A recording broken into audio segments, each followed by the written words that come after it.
2, 1. And we are live on the present tense with Sam Stewart on 91.7 FM, WNJR Washington, and online at WNJR.org.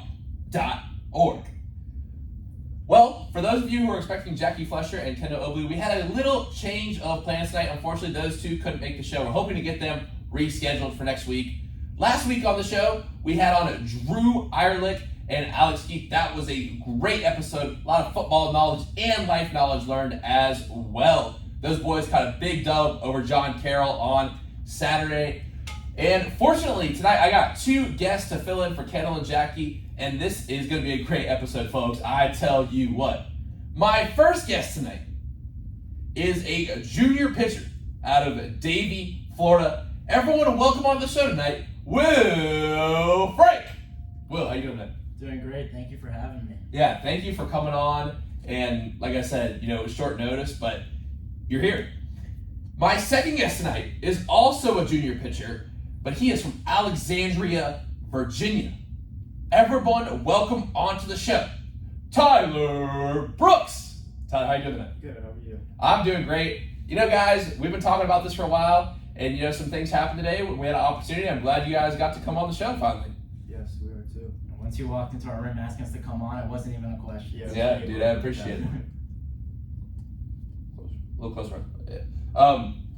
So guys, I wanted to ask you off the bat, and Brooks, I'll start with you. The Presidents were defeated by Rowan in the regional, last year, concluding a 37-10 season.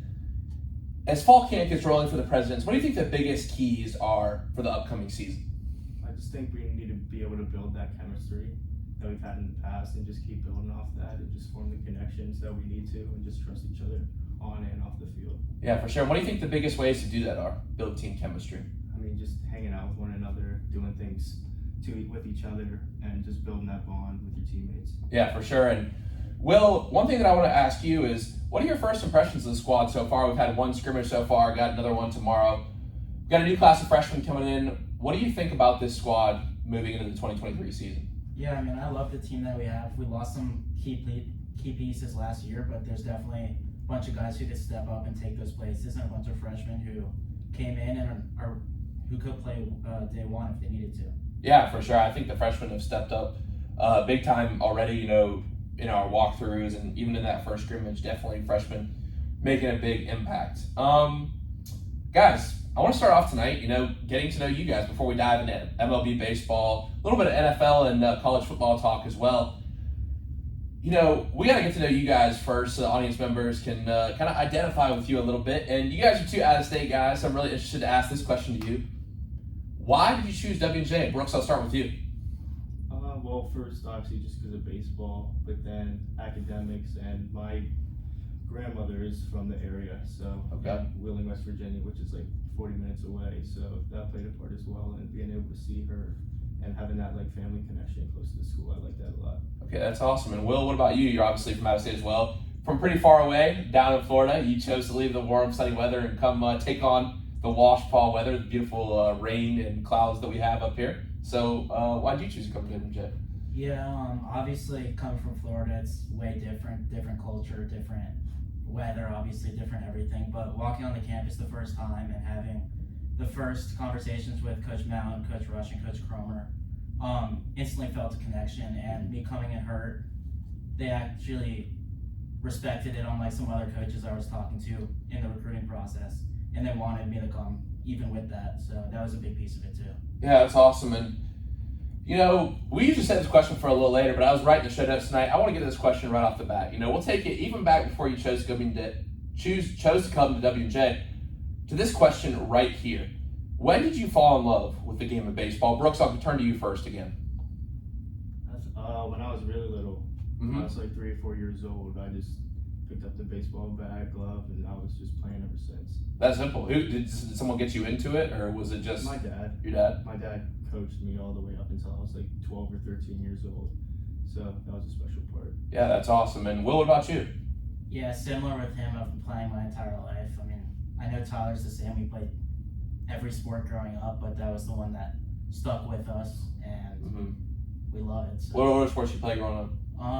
Basketball, football. Okay. A little bit of tennis, a little bit of everything. So. Cool. That's what a little tennis. All right. That's cool. That's what's Will up. likes his tennis. What'd you say? Will likes his tennis. Will likes his tennis. Yeah, Really? yeah. Are you following the news that Serena Williams will be tiring? Yeah, we watched the match the other night, so it was obviously sad to see her go. Yeah, I mean that's right. I saw you guys watching on the projector screen today. I didn't know you were a big tennis fan. Yeah, my dad grew up playing tennis. My entire family plays tennis, so it was a little bit of my life. Really? That's cool. Yeah. Did your dad play in college or something like that? Yeah, he did. Really? Where'd he play? Emory. Emory, His okay. brother played at Dartmouth, so it's a big part of Wow. our family. Wow. And you decided to play baseball. Tennis was too much running. You got a little bit of a forehand or a backhand? You a little bit of a tennis player? both, Okay. That's what's up. So, guys, I want to ask you, we've just gotten started here, but we are juniors now. It's kind of crazy to say, honestly. And, we are, at the upper side of things now. We're the older guys in the team. And, with that in mind, I'm really interested to hear you guys answer this question. And my question for you tonight is, if a W&J freshman walked up to you tomorrow at the scrimmage and they said, Brooks, Will, what is the biggest piece of advice you can give me for being a baseball player at Washington Jefferson College under Coach Mountain? What would you tell them? I'd say it's just to have fun and work hard, because we only have 4 years and it obviously goes by really quick. Yeah. Already over halfway there at this point. And yeah, like I said earlier, we're just such a close group of guys to where you're gonna have fun either way, but just really enjoy every moment of it and work hard while you're doing it. That's good stuff. And Brooks, what about you? Yeah, I would just build off what Will said. Just building that connection with your friends and stuff like that. Mm-hmm. Yeah, for sure.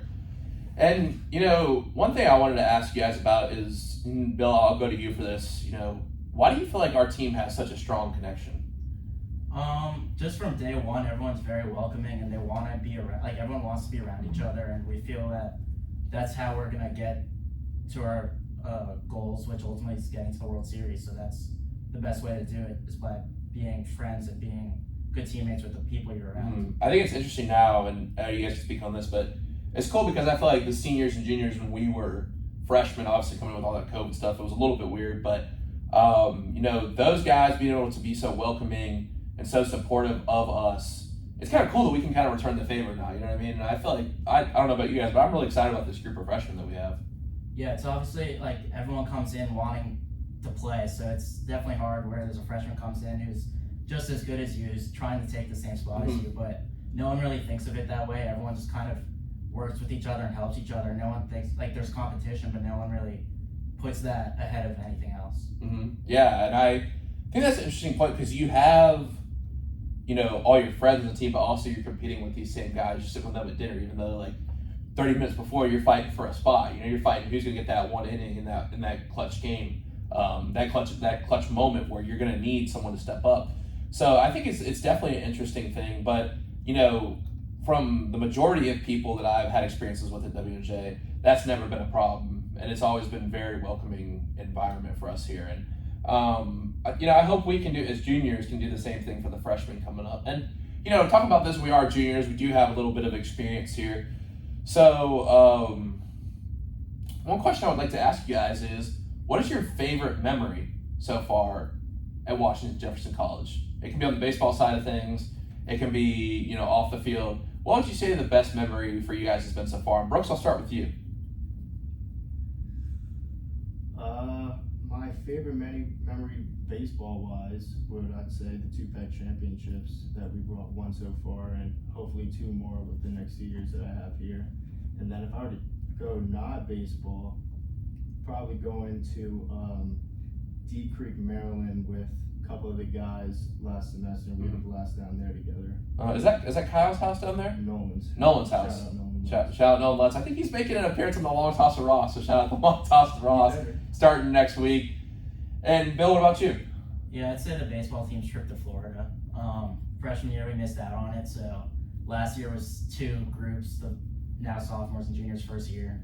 So we just went down there, had a good time, obviously won some games. We lost a couple, but played great competition. But yeah, that entire week is such a fun week, and everyone's already looking forward to it this year. So. Yeah, no, Florida's crazy. Florida's stew. Florida WJ baseball.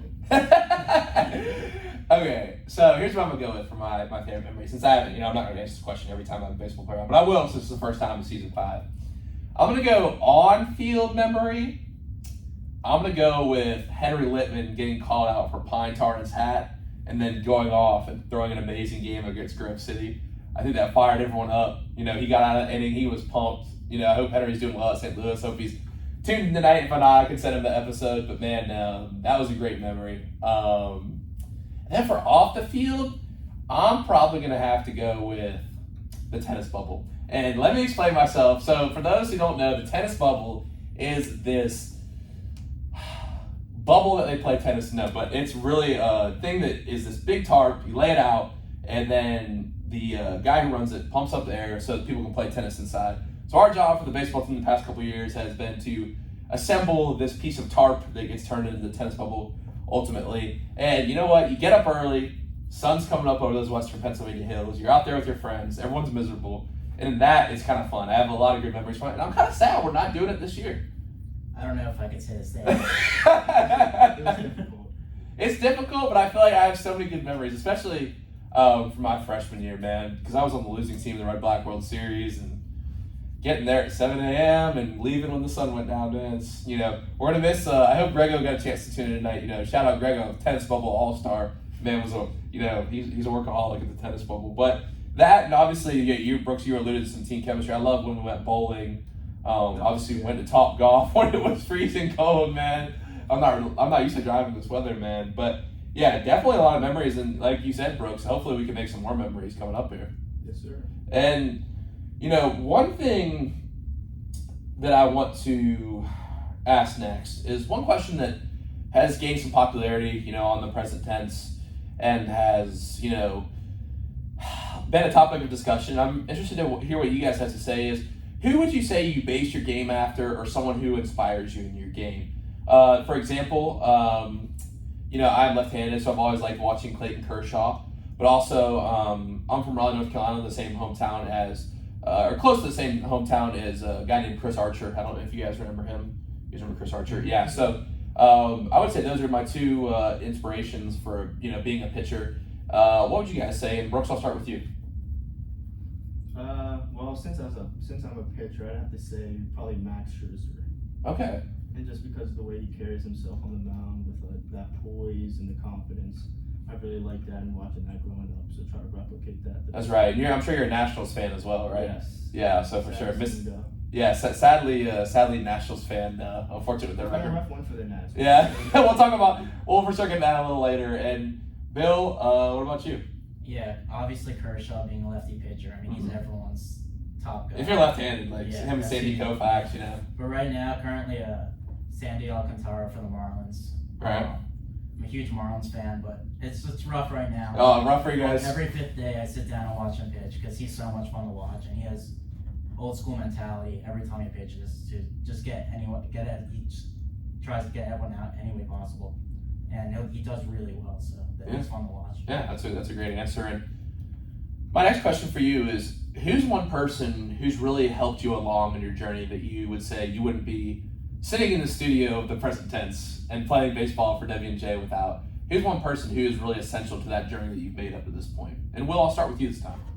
Yeah, obviously my parents and family, they've all been so supportive since day one, but the biggest one is probably my trainer, Forrest Nelson. I started with him in 9th grade probably, and prior to going to him, I wasn't a huge lifter. I didn't really care to run or get in the gym.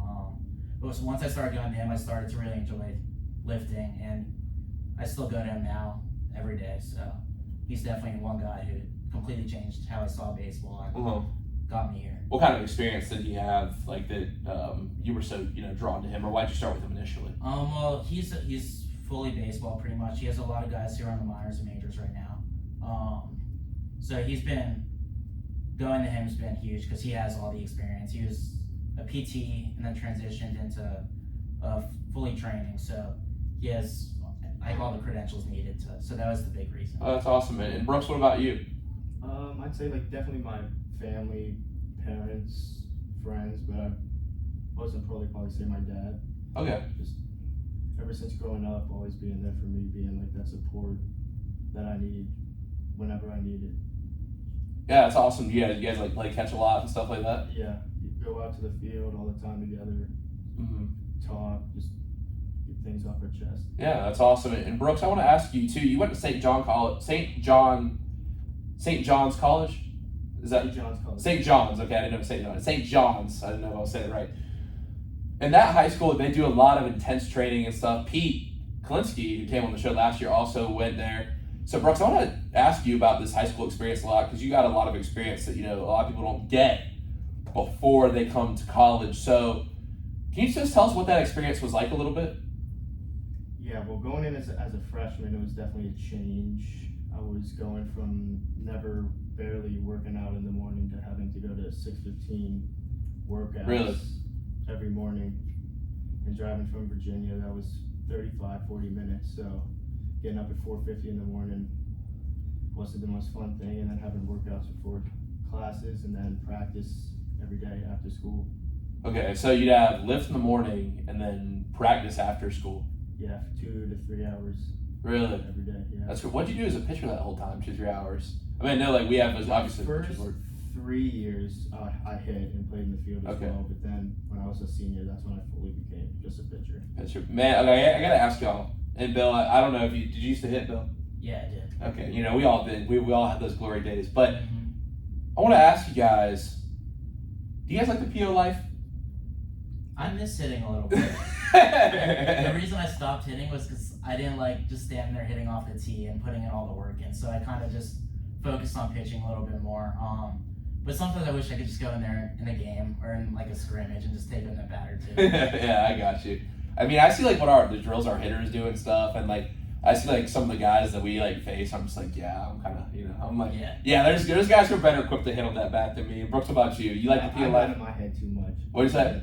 I got in my head. Hitting. I mean, I feel like pitching it can be frustrating in a different way because like all eyes are on you, and you only play every 1 out of 5 days, so it can be a lot of pressure on say 10, 15 minutes. You know what I mean? But as a hitter, obviously in college you're playing like 40, possibly 50 games. There's a lot of ups and downs and staying kind of. And pitching there is as well, but at the same time, like I feel. Like sometimes with every pitch, there's more of an emphasis because you don't get as many pitches, if that makes sense, than the amount of pitches you take in as a batter for a season, if that makes sense. Well, that's also, pitching is very mental. Like obviously you have to be physically capable of throwing the ball 90 miles an hour and all that. But once you're in your head, it's game over. So that's probably the biggest part of it is staying out of your head and staying focused and not worrying about what happened the pitch before and just keep on moving on and to the next pitch and focus on that. So would you tell a young pitcher who may be struggling mentally? Would you not only speak to them but kind of speak on how you manage your own stress and anxiety on the mound when things aren't going well? Kind of just that you just can't think like what happened. So if a guy gets a single off you, who cares? Move on to the next pitch, get the next get out. It doesn't really matter what happened before because you can't control it at that point. So yeah, for sure. And Brooks, what about you? Yeah, building off what Will said and just like blocking out the noise and stuff like that, just staying locked in. Yeah, for sure. Definitely good advice. Young pitchers, definitely take that in. Honestly, I'll remember that advice next time I go out. Well, tomorrow when I go out there, it's definitely good stuff that all three of us. Everyone should remember. Yeah, for sure, man. Yeah, we're all three taking them out tomorrow. It's good. It's really good stuff to remember. And my next question, we're talking about these traits of mental toughness and things of that sort. So, fellas, I want to ask you a question that I'm very interested to hear you guys answer. And, this question has really grown on me throughout the present tense. Alex and Drew had some very interesting answers.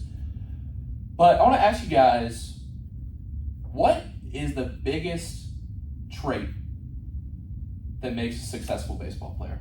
And Will, I'll start with you. Yeah, kind of just like what I just said, just being mentally tough. You have to obviously be physically capable of playing, and hitting a baseball and throwing a strike's not easy in any way.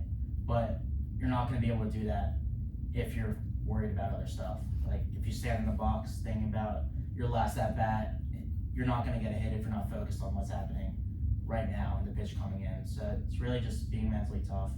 And Brooks, what about you? Yeah, just playing one play at a time, one out, one ground ball at a time. That's good stuff. And my next question is, What is one trait that it takes to be successful in life? Bill, I'll start with you. I'm actually gonna use it as my quote later, but kind of just having goals in life. Like there's, if you don't have goals, you're just doing stuff to do it, and there's no real reason behind it. So having a goal forces you to really put in work and build towards something that you want to do, and not someone forcing you to do. That's good stuff. And Brooks, what about you? I would just keep going with what Will said, like just having a goal, being able to work towards it, and just like striving to like just be better yourself. And I think baseball and life, they have some similarities, and just using what you learn in the game of baseball in your life. Gregor had a great quote of the day. Last year it was, with every new day, you can build on the successes of yesterday or turn around the failures. And that's the case in baseball, and that's the case in life as well. I mean, I think we've all gone through crazy things, at this college, obviously with the COVID year, freshman year, we all had crazy experiences in our own way. But, I think about it, and I think, how do we get to those days in quarantine? How do we, I was just talking with someone today, and we're like, how do we wear masks all the time? I had a Zoom class with my teacher today. It's like, I don't know if y'all got any thoughts on this, but I don't know how we did Zoom classes the whole year, bro. Yeah, I enjoyed the Zoom part, just getting out of bed, turning on your computer. Take a little siesta during class. But it's definitely difficult not building that relationship with your classmates and your professors. Yeah, it's like, now we're kind of veering off a little bit different direction, but I would say, like, in a weird way, I kind of felt like this was my freshman year. It's the first official year, like, you get to, like, experience. Yeah, because, like, I was just, like, I went over to JR's room one of the first nights, and, like, Biggs and all the guys in there, Meg and Brim were in there, and I was just like, I can be in here with all my friends, and I don't have to be worried. Yeah. And I looked around for a second, I was like, You know what I mean? It's just like, because we didn't get to meet anyone freshman year. Obviously, last year was a little bit weird with stuff. And yeah, I just feel like it's just kind of weird. Like, I have you guys right across the hall. I have Biggs and Gearhart across from me, Julian and Denny, Rometta down there, JR. Up there. What? Whole squad up there. Yeah, whole squad. And obviously got like Livy and Sid below. Like the whole gang is whole gang's hanging out in New Res. Like, it's cool. And I think that's just, I'm kind of like, sometimes I'll be like sitting in my room and stuff and be like, no, I need to get out and like talk to some people, if that makes sense.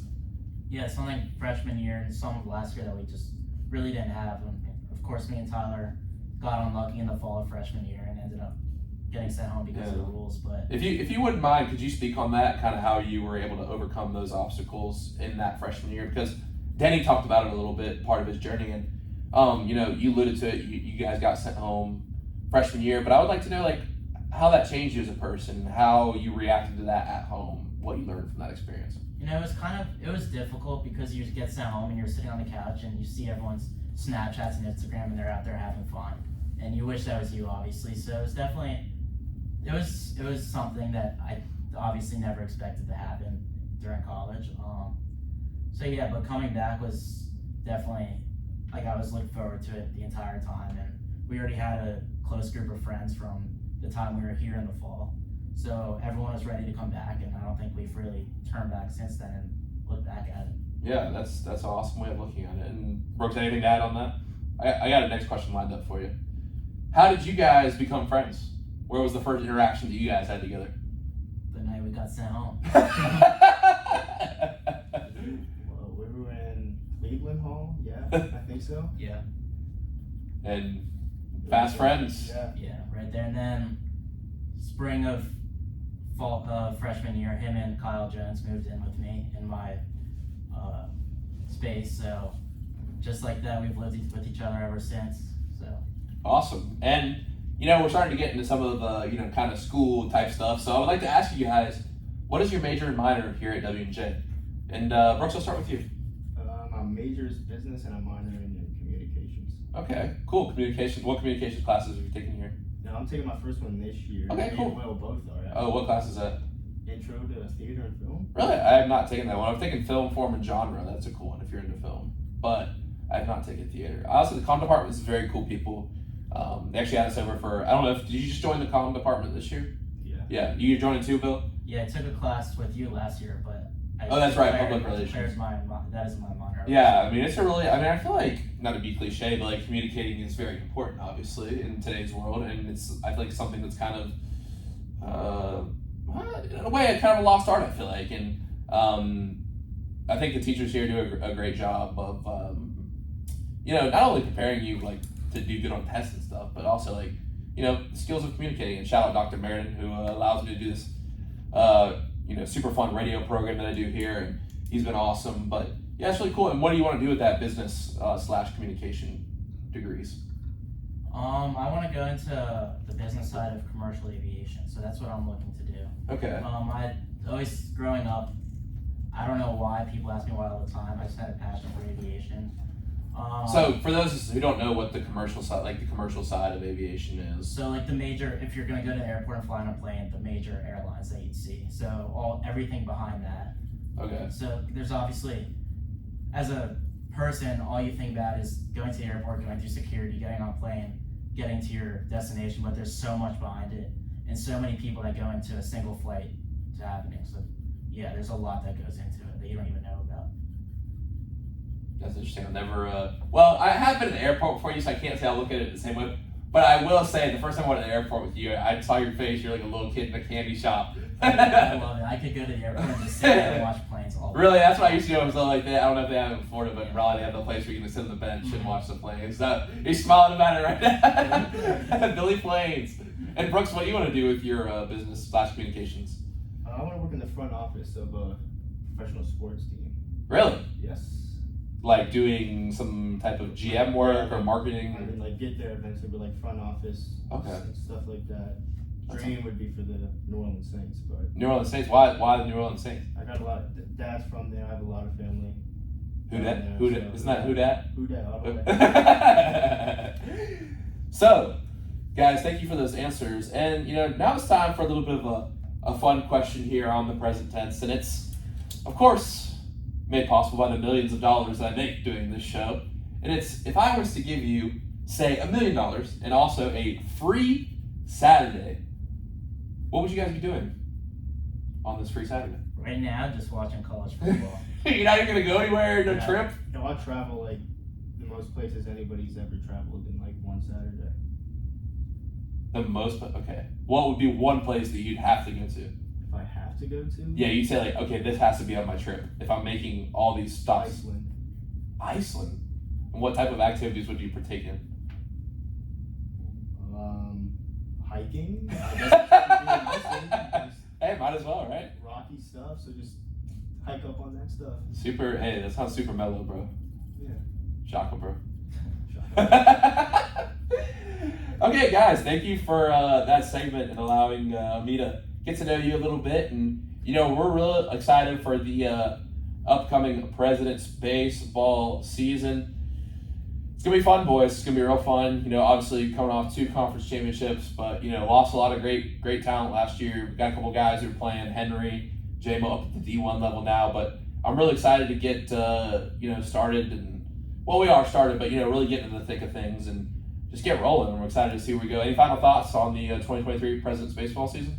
Yeah, I mean, obviously winning conference championships is great, and we have a great time doing it, but we have bigger goals than that. I think we all are on the same page with that. So for us, we've never won a regional yet, so getting through the regionals and eventually supers and hopefully the World Series. So yeah, for sure. I think this year we have the team to do it. I think we do too. Retweet. What'd you say? Retweet. That's great. Press pride. Let's ride. All right, fellas, let's switch gears a little bit. Now, fellas, we had the first weekend of college football this weekend, and what a weekend it was. So, there's a lot, there's a thick milkshake here to kind of digest. So, any games stand out to you? Bill, you're obviously a Miami fan. You took down Bethune-Cookman 70-13. Obviously, any games stand out to you besides that? I mean, obviously it was a great weekend. There was a bunch of games that came down to the final seconds, but I think the App State North Carolina game was the most fun to watch, especially in that fourth quarter. Yeah. So I am a Duke fan, so I wanted UNC to lose. I also I just appreciate the small schools in North Carolina. Do you think the receiver who was backpedaling, and missed the ball. Do you think he should like side run? Do you think that was on the quarterback or that was on the guy who's trying to catch the ball? Who's that on? I'm going to toss it up to you guys because I'm not sure. I mean, considering how wide open he was, I think the quarterback needs to put that on his chest, or at least more catchable than it was. So that quarterback is Chase Bryce. Duke transfer. Clemson transfer as well. Started at Clemson. Didn't start at Clemson. He began his career at Clemson before that. And then he fumbles. It's crazy because UNC with like 12 seconds left obviously gets the onside kick, runs it back. And then, in a miraculous fashion, App State gets the ball in the end zone. And then Chase Bryce fumbles.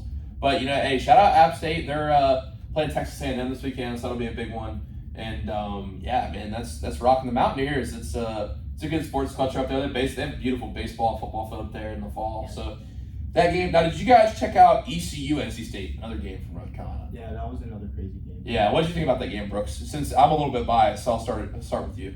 I mean, I think it was pretty low scoring. It was like 21-20. Yeah, but it was a pretty good game up until the two missed field goals. What the heck happened? Yeah, man, that's crazy. I mean, the thing is, like, for you guys out there in the audience, I'm sure it's a lot of you who aren't from North Carolina, the thing is, when UNC and State, it's like when UNC goes to App State or Coastal Carolina or anywhere like that. When the big schools go to the little schools, especially places like App State, Coastal, Greenville, North Carolina, which is where ECU is, I mean, the dogs come out. Those people get plastered at like 9 a.m. in the morning, and they are ready to rock when those people come in from NC State. Because, man, it's kind of like the big brother, little brother dynamic. Like, and ECU's put the hurt on NC State and UNC before. A couple years ago, they had a guy named Justin Hardy. I don't know if you guys remember him from the Falcons. The name sounds, yeah. Yeah, Justin Hardy from the Falcons. They put the whooping on NC State and UNC in the same year. Obviously, ECU's fallen a little bit, but they had a great game. Obviously, like, field goals, the thing is, it always comes down to that play at the end, but there was a block punt. ECU had a couple, had a really bad interception in the first quarter. So,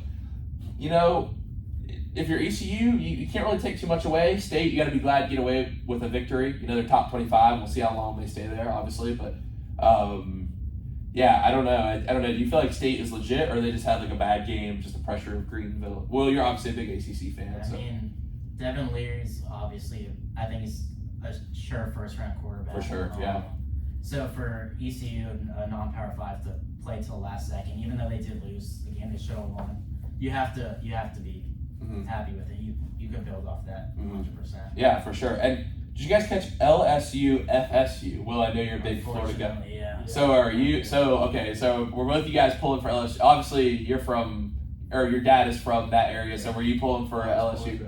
So what were your thoughts on the end of that game? Who was that on? Whose fault is that? As the extra point gets blocked.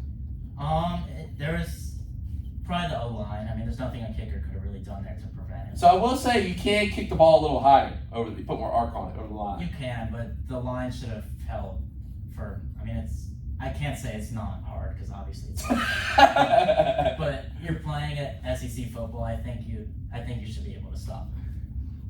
Brooks, any thoughts on this game? Or you're obviously an LSU guy. I mean, we could have played better up until the blocked kick, but O-line's got to just be better. I saw a meme where Ed Ogeron was like laughing or something like that. I was like, him smiling. Where is he coaching now? Where is he coaching? He's not. I don't think he is. He's not coaching. I was about to say I don't think he is unless he just got hired He's recently. been around the Miami program for a while, but he's not an official coach yet. Yeah, Brian Kelly is an interesting guy. Doing all those recruiting things. I don't know if you've seen those. Yeah, the videos of like spinning around. Come on now, brother. Okay. But, we'll see if they can bounce back next week, obviously. And, fellas, we're going to get to some NFL a little bit, but I want to talk about some Major League Baseball. We already talked about already, so we know where our loyalties lie. We got a Nationals fan here. I'm a Braves fan, being close to North Carolina. Will, Marlins fans, all in the same division. Braves? I am a Braves fan, yes. Since when? Since always, bro. Since they won us. Chipper Jones was my favorite player growing up. And then I love Freddie Freeman, obviously. We don't need to talk about that. Brings a tear to my eye, for real. But, Brooks, I want to ask you, being a Nationals fan, what are your thoughts on the Juan Soto-Josh Bell trade? I mean, Good move for the team, bad move? I think long term, yes, it's a good move because I mean the young prospects that we got were really good, and one of them actually, James Wood. I played high school baseball with him, and he was in the package deal. Brought back from Also, the Mackenzie Tigers. Gore was in that deal as well, uh-huh. so he's legit. He won the he was the best player in North Carolina, and he also won Gatorade Player of the Year when he was in high school, so he's legit. Yeah. So you say good in the long term, but not great in the short term. Yeah, because it's gonna take a while for those young guys to get brought up, and who we have right now is not a lot of good star players to compete with everybody else. Yeah, I mean, I think for the Nationals, it's a smart move. I mean, and the thing is, Soto said he wanted to stay in, DC a few years back. He said he wanted to, retire there, be a lifer there. But when they offered him the $460 for 14, and he doesn't take it, like, do you give him $500 million? I would say no. I mean, what's the extra $200 million going to do for you? I mean, $20 million. I mean, I think it's more of a symbolic type of thing because that would have been, definitely. obviously a huge contract. $500 million is more than $460, obviously, but like, I think it's a smart move in the end because we've seen a lot of these big contracts. Obviously, the two that stick out in my mind are probably Albert Pujols and Josh Hamilton out in LA a few years ago. Those were two of the biggest contracts at the same time. Not saying like they were going to sign Josh Bell to the same thing, but Bell had been getting hot, with the bat, and not a great defensive first baseman, not spectacular, but by any means the imagination. But sure, he can swing the bat a little bit, and that increases the trade value in the short term. But obviously, it's a good player to have around. So they really do not have much right now. They're one of the worst teams in the MLB, but they can rebuild. Obviously, there's a cycle of things how they'll bounce back, but DC's a good market for baseball, but I would just have to say that, this division is pretty intriguing, and unfortunately, you guys' teams are at the bottom of the cellar right now. The Marlins are just above the Nationals, in the cellar of the NL East. So, in our MLB discussion at large, let's talk about the NL East, fellas. So the Braves are only one game back now. Who do you think is going to take this division? I think the Braves have it. I think their offense is too strong. Obviously, the Mets have DeGrom and Scherzer, but it's the Mets. They always find a way to fall apart. And I don't like the Mets in any way, so I'm praying that the Braves take it over. But both teams deservedly should have that number one spot. I mean, I think they both played well. I mean, Scherzer is questionable for his next start. We'll see. They're saying right now he's going to pitch. Obviously, the Braves had a big victory last night, beating your Marlins actually 8-1.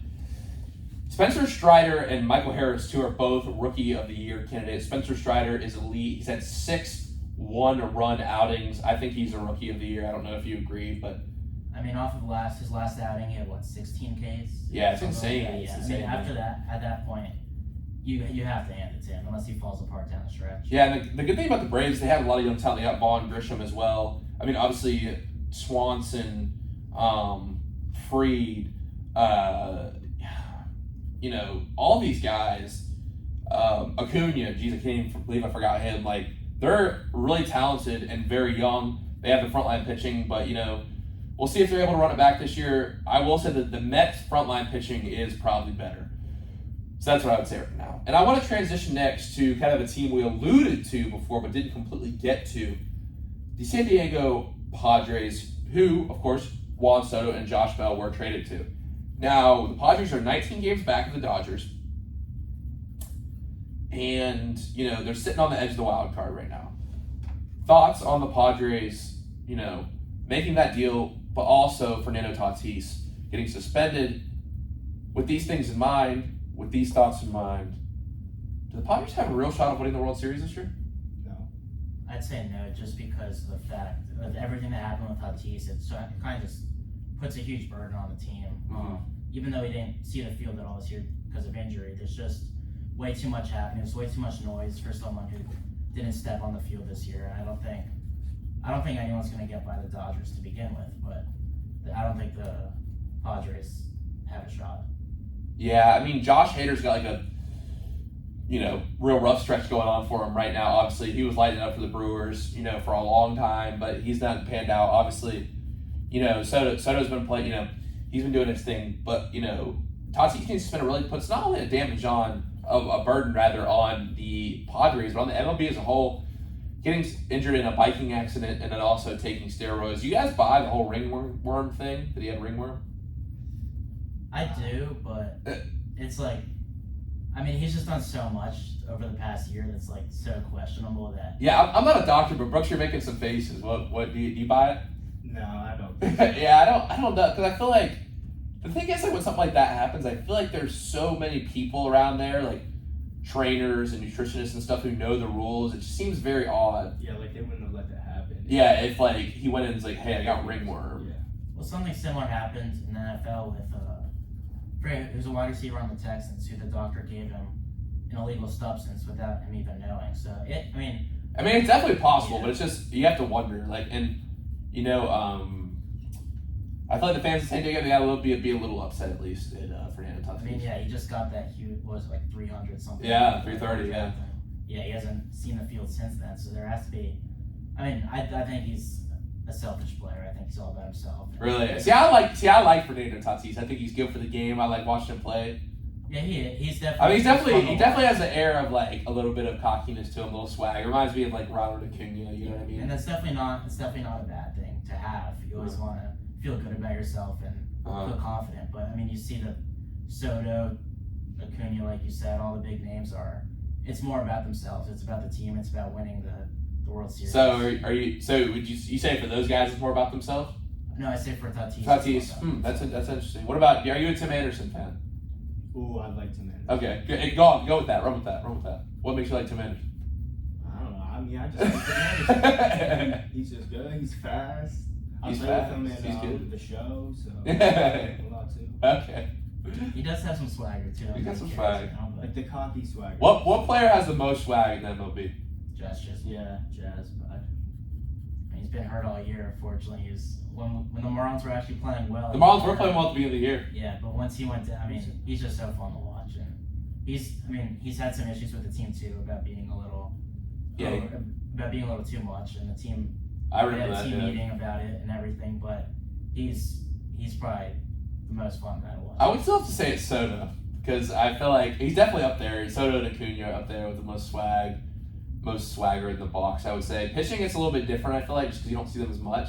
But I would say, I don't know, maybe Tim Anderson, honestly. It's hard to tell, but I mean, Jez is definitely a player. The Marlins definitely been missing him, honestly, because they did start out great. It's a little bit of, has been a little bit of a disappointing season. It has been a very disappointing season for the Marlins. So, it's tough, but now I want to transition to the American League.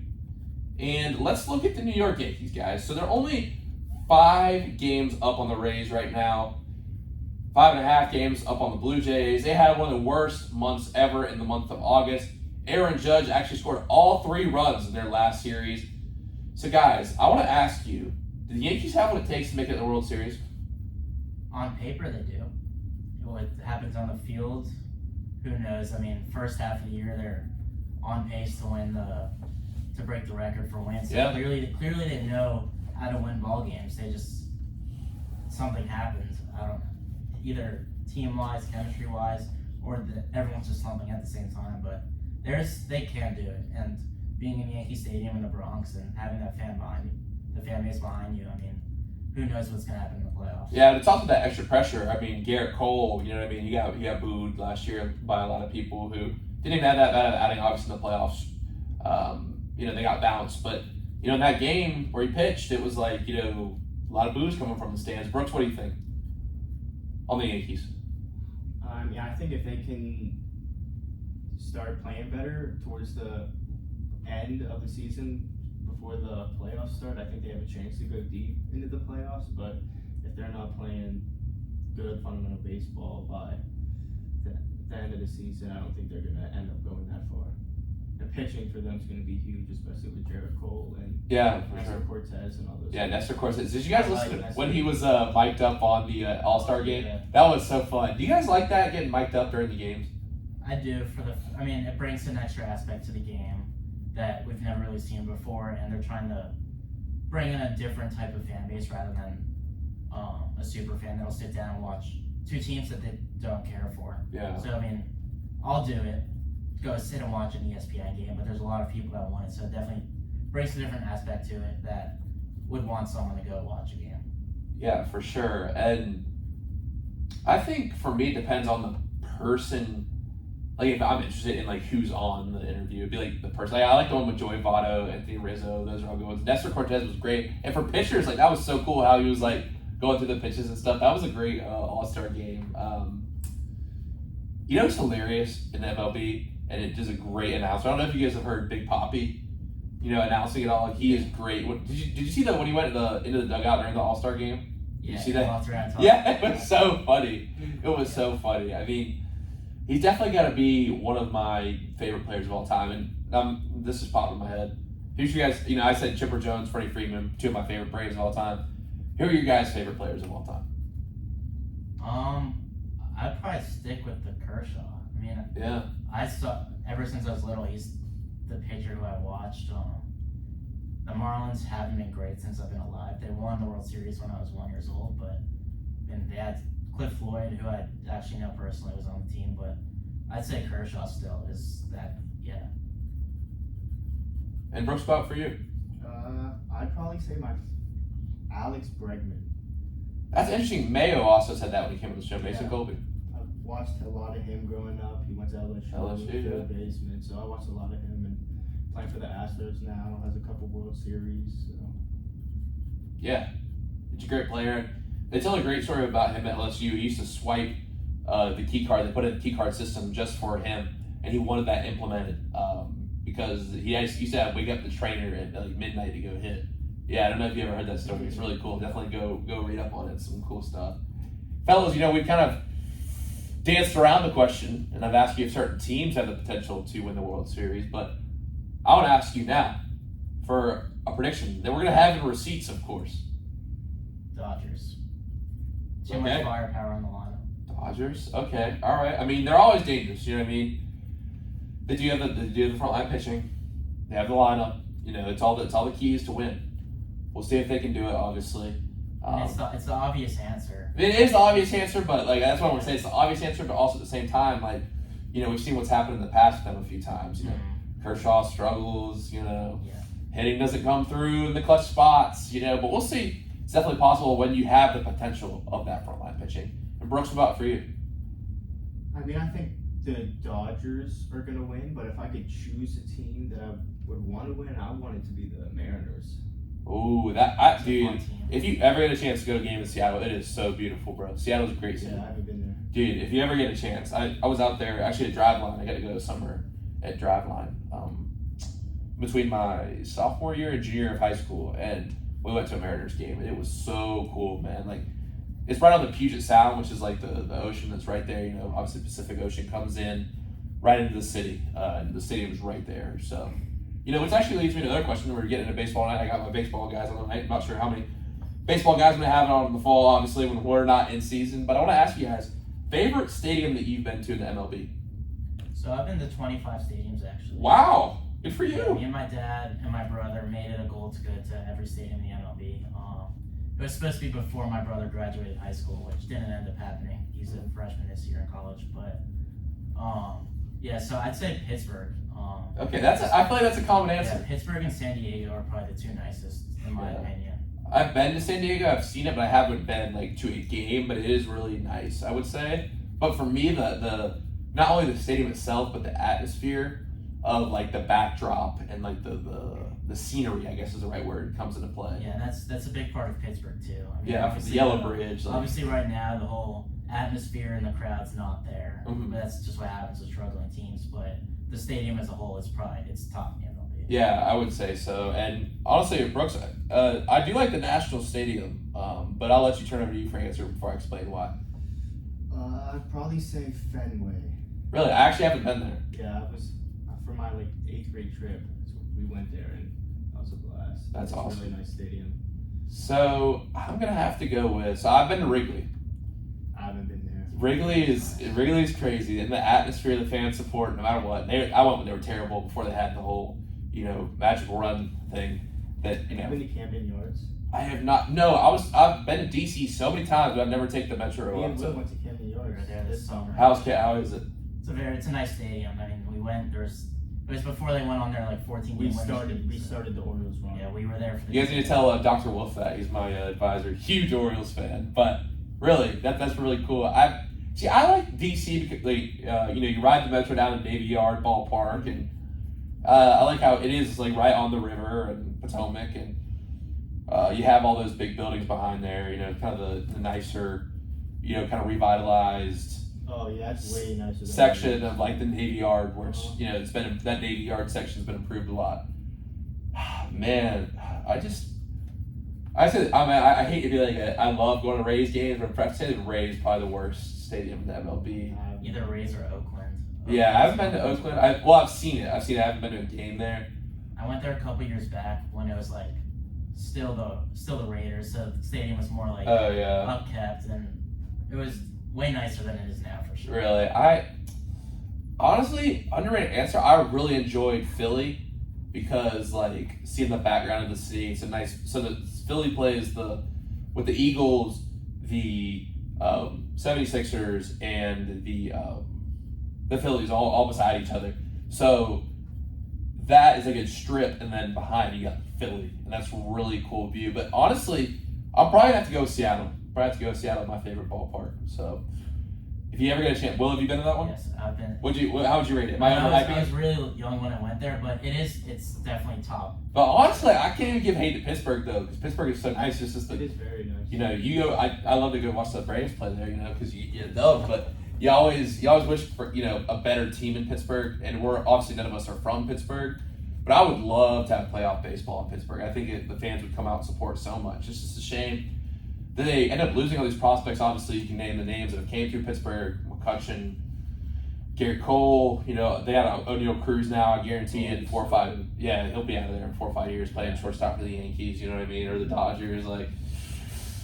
But we'll have to see. But I'm gonna enjoy him while he's here. And fellas, I want to get to a little NFL talk real quick before we have to go to break. NFL talk. We're entering week 1 of the NFL season, fellas, and there are some interesting matchups. Some matchups that I wrote down that I think are interesting, and I don't know, you guys could pick one of these or maybe a different matchup. Obviously, Bill, your team takes on the Patriots in week 1. Yeah, the rivalry's not there anymore. Of course, when Tom Brady was there, it was so much more of a bigger deal, but it'll be a big game to see where Tua really stands and where the team stands as a whole. And obviously getting Tyreek is a complete game changer. Yeah, for sure. And the defense really carried the team last year. We didn't really lose anyone on defense this year, so I think we'll be a playoff team this year. I think Tua's going to have a good year this year, but it'll really come down I think he's going to have a good year, too. It'll really come down to how he plays if we make the playoffs. Yeah, the Bills are going to be the best team in that division by far. 100%. And then, Brooks, your team, I assume the Commanders. You're Washington. Oh, that's right. I was about to say we're not allowed to talk about there, but I forgot to say it's taking on the Falcons week 1. So we'll see. Obviously, what's cracking down there in New Orleans. Do you have high hopes for this season? I think we're severely underrated this year. Really? Okay. I think we're gonna go a little crazy this year. So I will say I think Carolina's gonna be a lot better this year with Baker Mayfield. They'll be better. They'll be better. They won't be great, but they'll be better for sure. I think We'll see. Definitely getting better. They were bad last year, real bad. But I think the division is gonna get better this year. And I don't know. I think Carolina could shock some people. And obviously Brady's back. I don't know if you guys are, he's got that offensive line that's a little banged up. Obviously, Ali Marpet retired. Is one of his, cornerstone linemen. But they got Julio Jones now. So who do you guys think ends up taking that? Since Brooks is a Saints fan, I'm a big Brady guy. Who do we think takes that division? I think you have to go with Brady and the Bucs. There's just so much. Even though he's 41 now. He has Mike Evans, Julio Jones now, Chris Godwin. So everyone's that defense is crazy too, bro. And I could probably go there and they'll get your pass. They'll get open for you. It's 3 of the top receivers in the league. Facts. Yeah, for sure. And Brooks. I think it's either going to be the Saints or the Bucs. Yeah, I would have to say too. I think Carolina, like I said, Carolina will be better, but I don't know. And that's going to be a big week 1 matchup. See how the Bucs look versus the Cowboys. The Cowboys obviously are most hyped up team every year that never actually does anything. We'll see about that this year. Another matchup that I'm looking forward to is Chiefs-Cardinals. I think, Kyler Murray definitely showed some flashes last year. Showed some real flashes. Browns-Panthers, what we were just speaking on. That'll be an interesting game. A bit of a rivalry brewing. Bit of a rivalry, I guess. Obviously Deshaun Watson will not be playing in that game. But, we'll see about that. Baker Mayfield era in North Carolina and how that goes, or at least how it gets started off. And, I do like the Bucs Cowboys. I'm obviously watching that game. But, man, I got to go with Bills Rams as my probably my week one marquee matchup. That's obviously a Thursday night game. Is it this Thursday? It is this Thursday, yes, sir. We're just 2 days away. And Von Miller's got 115.5 sacks on his career playing his former team, taking on another one of the greatest pass rushers in NFL history, Aaron Donald, who's got 98 career sacks. So, guys, do you think the Bills can defeat the reigning Super Bowl champions week one? I mean, in LA, when they're getting the rings, it'll be tough. But Josh Allen, I think, is the top quarterback in the league right now. Really? Okay. And he has fair. He has the pieces around him. They've got Zach Moss, and they have Singletary, and they have Stephon Diggs. So they have the guys to go on a run this year. Yeah, I agree. I will say, though, about the Rams, I think the Rams are not going to be as good this year. I think they've got an older roster. I think, it might have been a one-and-done type situation last year. I think they'll make the playoffs, but I don't think they'll make a deep run like they did last year. Brooks, what are your thoughts on this? Yeah, and I think, didn't Matthew Stafford do something to his arm when he hurt it? I mean, does he have an injury going on? I was a little confused about that. They announced earlier today that he's playing. But okay, because I know he was playing. But did you guys see when that lady fell off the stage and he just looked at her? Mm-hmm. Did you see that? They're in a celebration for the Super Bowl party, and this lady just walks off the stage, and Matthew Stafford just looks down at her. And she just keeps on doing his thing. She walks off. So definitely always an interesting time. Avocado tequila with Tom Brady, legendary. Oh yeah. So somebody buy me a hype flag of avocado tequila with Tom Brady. Fellas, we're gonna talk a little bit more NFL when we get back, and obviously have our wrap up segment. But I've got an interesting opportunity here for you fellas. It's time for our trivia segment, and no one has got one right this season so far. So, fellas, you can make yourselves, the first winners of the season. Now, I went a little bit on a deep dive on this. Not exactly sports questions per se in the traditional sense. Brooks' yours is a little bit more oriented towards sports. But these are about your hometowns. So, I want to ask, you will, what national parks surround the city of Miami? There's two of them. 2 national parks. Don't answer yet. We're going to answer after the break. And then, Brooks, your trivia question is, what were the 2 names of the Nationals before they were the Nationals, and what was the name of the Negro League team that played in Washington, D.C.? We're going to get your answers right after the break. You are listening to Present Tense on 91.7 FM at WNJR Washington and online at WNJR.org. Gonna get me on this one, Stu. Yeah, what? I know one of them. Senators is it 2 teams or 3? The Nationals have been named 2 other names in their franchise history, and then Senators and Expos, and I don't know what the I feel like you might know it if you think about it. I know I have the Senators. You've definitely seen it before in the gift shops there. At the gift shops, they have the jerseys from this team. I was just there this summer. They have the hats too. Senators, Expos. Do you know what yours will? I know the Everglades, and I know there's something in the Keys. I just don't know what it is. How long do we have? 32. No. We gotta listen to the IDs at the top of the hour. So we have 2 minutes? Yeah. I know it's in the Keys, because there's nothing north of Miami National Park. I actually didn't know this, so this is enough for me to learn. Whenever I was learning, it's present tense. Expos. I know you've seen it. You probably have it on the tip of your tongue.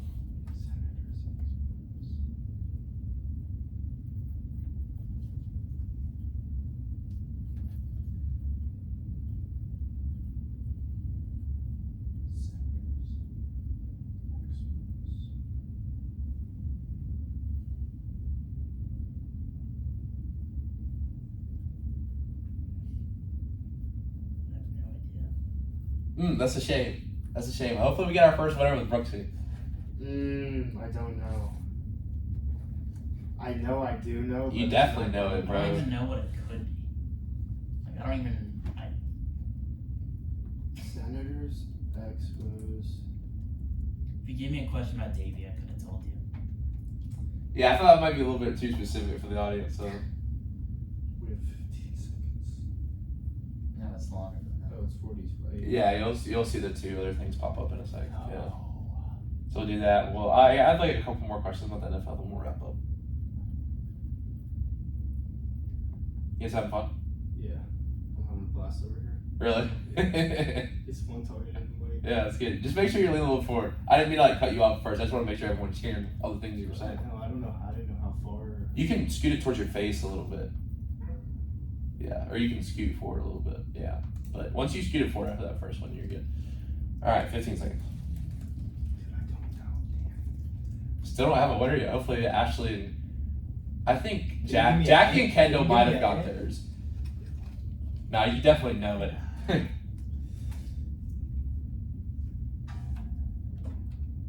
And we are back on the present tense with Sam Stewart on 91.7 FM at WNJR Washington and online at WNJR.org.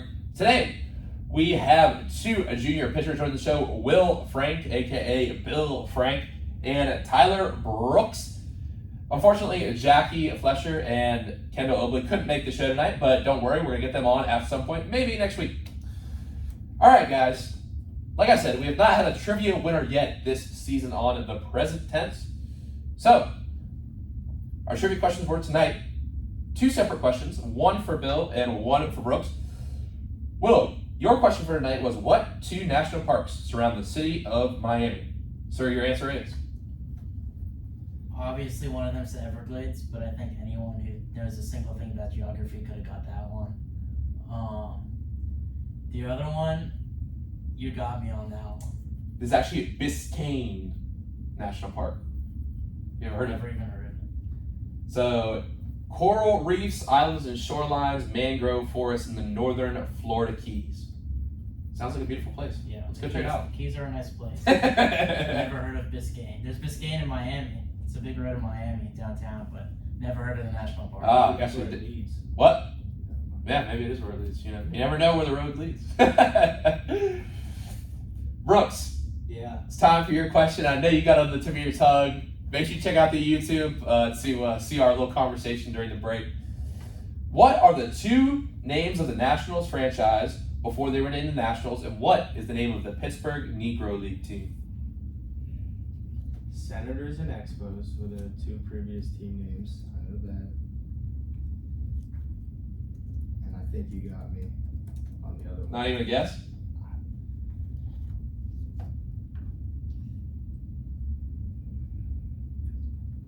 Cardinals, maybe? Oh, that's not too far off.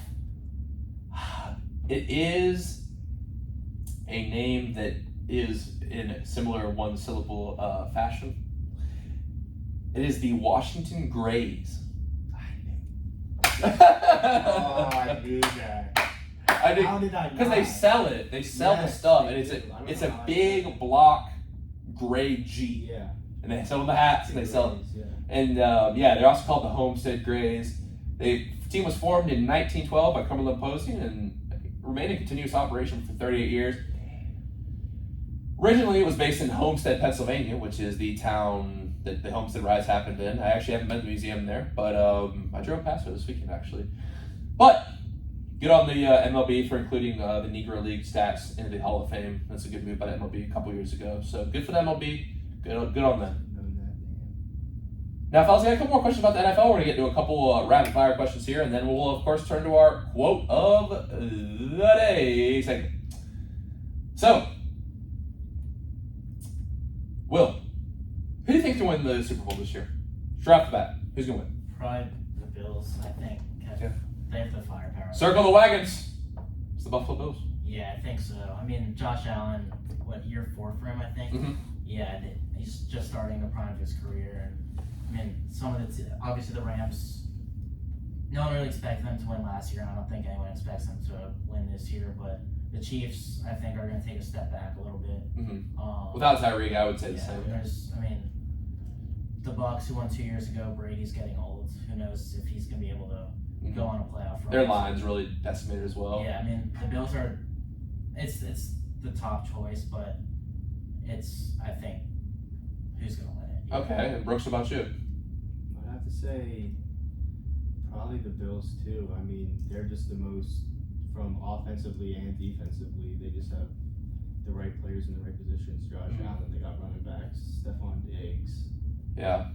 Von Miller now. Yeah, good. Yeah, man. Von Miller still at his old age. Tre'Davious White, isn't he back from still terrible? injury? Yeah, he is. Tears ACL. Yeah, he is. So, yeah. I like what you guys are saying about the Bills. Obviously, anyone who watched the game last year versus Chiefs, I think they should have won. But I'm going to bring up a name that I think will make the Super Bowl at the AFC that no one has mentioned so far tonight, and that's the Cincinnati Bengals. I think it was a lucky last year. Fluke, perhaps. Fluke. That is perhaps the case. But what I will say is they went from 30th to 21st in offensive line. Now, that's not a lot, but even a little improvement. Think what Joe Burrow did with that, I hate to say it, but really horrible offensive line. He was in the Super Bowl, he was getting crushed by Donald and Miller, and, man, he was just running for his life back there. But now, if we got a little bit of offensive line, maybe it gives them the 7, the 10, 14 points, they could take them over the top and win the Super Bowl. If he has a little bit more time on that last play where he throws it incompletion, maybe they win the Super Bowl. So that's something to keep in mind in the AFC. With all that said about the Bucs and Tom Brady, though, I got to go with the Bucs. I think he gets his last one. He's back on a mission, came back out of retirement. We'll see what happens. But my prediction, put it on the receipts right now, I'm going to go with the Tampa Bay Buccaneers, Super Bowl champions. We'll see what happens. See what happens? I don't know if I like it, but we'll see what happens. We'll see. They'll make it to the playoffs. Now, last sort of,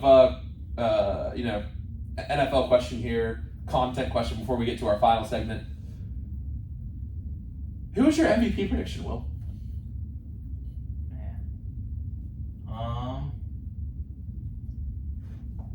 There's the obvious Josh Allen, Patrick Mahomes, but I think Kyler Murray could go in a little. Definitely underrated option, I would say. And obviously, the NFL quarterbacks now running, passing. Running's a huge part of the game now. He just got the whole new contract, so he really has nothing to play for at this point. He's just going to go out there, have fun, and I think Arizona's going to surprise some people this year. Yeah, I would agree. And what about you, Brooks? Who's your MVP? Now that you got me talking about the Bengals, I think Joe Burrow. That's your boy. Hot. Joe Shiesty. I think if he stays hot, I think he might have a chance. Yeah. I think with that new and improved offensive line, obviously they got some good weapons on offense. Their defense is pretty solid as well. So, you got all those factors. You could have an MVP candidate there. He's young. He had a great year coming off injury last year. I don't know if I'd call it a fluke, but I guess this year will determine that. I said this to Drew and Alex, but I'll go ahead and mention mine real quick. My MVP candidate is actually a guy that also we have not mentioned tonight, and it's Justin Herbert for the Chargers. I think he's due for a big breakout year. 5,000 yards last year, 35 TDs, 97.7 passer rating. So, I think they got the tools in place out there as well. He's kind of a Josh Allen type quarterback, I would say. So, between those two, you can definitely see that style of quarterback taking home the trophy this year. Big runners, very elusive in the pocket. And, one thing we didn't touch on, but I want to touch on for the Pittsburgh people, is thoughts on Mitchell Trubisky starting season for the Steelers. Kenny Pickett will be in by week 5. Week 5? You think Kenny Pickett gets in this year? Maybe even sooner. I tell you what, I don't think the Steelers have what it takes to win a Super Bowl this year. Mike Tomlin's obviously never had a losing season, but wouldn't be surprised if this was the year. I wouldn't be surprised if he starts down that path, but then puts in Kenny Pickett and it turns around. Although, Mitch Trubisky got so misused in the Bears system, and they're not really a great organization. So maybe, he gets in that Steelers organization, lights it up. Steelers obviously got a really good defense, got a real good running back in Najee Harris. I think he's one of the funnest running backs to watch in the NFL. Yeah. So. They did say that they're going to try limiting his carries this year. Dude, he was their whole offense last year, bro. I hate to say it, but I feel like his career might be kind of short, not because of any particular injury, but just because running backs, that's what happens, man. You get worn down. Yeah, but I mean, still got TJ Watt in the defense, and that's a big advantage. You know, it doesn't hurt to have Najee Harris as well, and they got a pretty good receiving core. You know, not too bad out there as well. So Pittsburgh people will obviously be talking about this more as this season progresses along, but I think it's definitely the right move to start Trubisky to start. Would you guys say so? I think so, yeah. And we've seen it work multiple times with rookies who get drafted year one, don't start right away. But I think it helps them out even more than just getting thrown in there. Yeah. And we saw it with last year. I mean, all the rookies pretty much struggled who started week one with Trevor Lawrence and Justin Fields and all of them. So there's definitely, it's a big difference from college to NFL, and it's a huge learning curve. So just getting a guy in there who's not ready for it yet, just throwing him out there is probably not the smartest thing for his career. Yeah, and I think people forget how big of a transition there is between the NFL and college, and there's a huge transition. A lot of athletes who are, you know, not only bigger, faster, stronger, but smarter, know the system really, really well. Obviously, some people have success right away, but, you know, there's constantly NFL defensive coordinators scheming. It's not like they stop trying once a guy starts doing it. They start trying even harder. And that's what's crazy about guys like, you know, Brady, Breeze, Roethlisberger, guys who've been, you know, going off. And obviously, you know, we're almost at the end of that era. But those guys who went on for so long, you know, all these defensive coordinators trying to scheme, and yet they still perform at a high level for so long. Guys, thank you for this great conversation.